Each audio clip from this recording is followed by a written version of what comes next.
यदि देखो गौ माता मारी मारी फिर रही है, तो गौ माता यदि अस्वस्थ दिखे, कहीं पड़ी हुई दिखे, तो अपनी गाड़ी रुक जाना चाहिए, गाड़ी अपनी रुक जाना चाहिए, जरा उसको देख लेना चाहिए।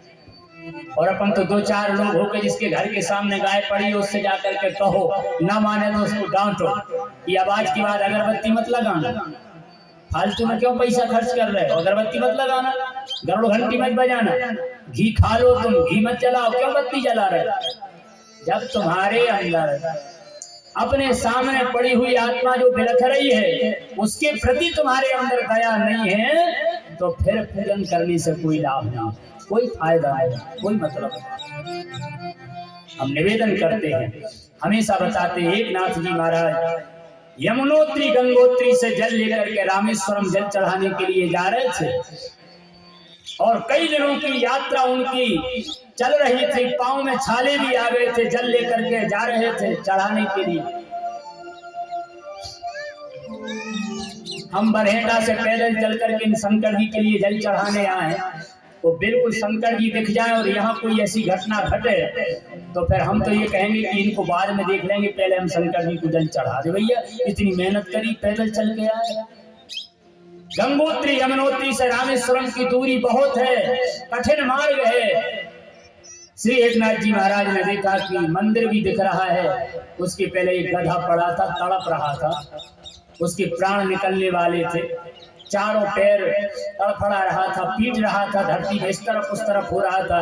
एकनाथ जी महाराज ने देखा कि यार ये गधा तो बहुत पीड़ित है, तो मैं इसके लिए, यदि ऐसा लगा एकनाथ जी को कि एक लोटा जल यदि मैंने इसके मुख में डाल दिया तो हो सकता है इसको शांति मिल जाएगी। जो जल शंकर जी को चढ़ाना था वो जल एकनाथ जी ने गधे का मुख पकड़ा और एक लोटा जल गधे के मुख में डाल दिया, और जैसे गंगा जी का जल गधे के मुख में गया तो गधा गधा नहीं रहा, गधा रामेश्वरम बन गया। बोलिए रामेश्वर भगवान की जय। भगवान रामेश्वर वहां प्रकट हो गए, मंदिर दूर था, भगवान रामेश्वर ने कहा कि ये है सच्ची भक्ति, ये है सच्ची भावना, तुम्हारा जल मैंने स्वीकार कर लिया।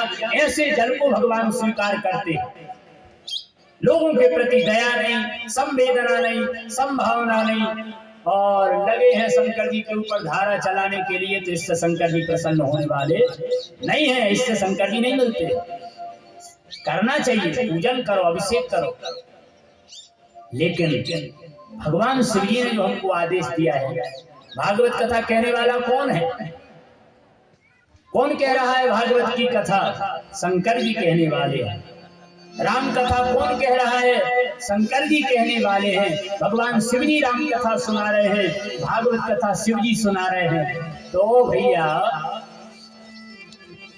हम किसी को माने और उसकी बात ना माने तो वो बहुत दुखी होता है। पिता के चरणों में रोज दंडवत प्रणाम करें और पिता कहें कि बेटा ऐसा काम करना और वो अपन ना करें, तो ऐसे दंडवत प्रणाम से क्या मतलब, पिता संतुष्ट होंगे क्या, नहीं हो सकते। तो श्रवणम कीर्तनम विष्णु स्मरणम पाद सेवनम, चरणों की सेवा करो। आज क्या है, शनिवार है, कल रविवार, कल रविवार है, आप देखना कितने दूर दूर से लोग आते हैं कान्हर गांव। महीने के प्रत्येक पहले रविवार में और शिविर लगता है, बहुत दूर दूर से लोग आते हैं, ये सब लोग सेवा करते हैं। वो केवल यही सेवा नहीं है, वो तो समय की, देखो हृदय में भगवान प्रेरणा देते तो अनेकों प्रमाण हृदय में आते हैं, और बिल्कुल हृदय को झकझोर करके ये प्रमाण रख देंगे यदि प्रसंग और दृष्टांत यदि परमार्थ के ऊपर बोल दिए जाए, लेकिन आध पौन घंटा जरूर लग जाएगा परमार्थ के। उस ये जो हम करते हैं दूसरे के साथ में हित करते हैं, इसका फल कितना बड़ा होता है, इसका इतना बड़ा फल होता है कि यमराज के यहाँ से भी कनेक्शन कट जाता है, सीधे भगवान के यहाँ से आदेश होता था। एक आदमी था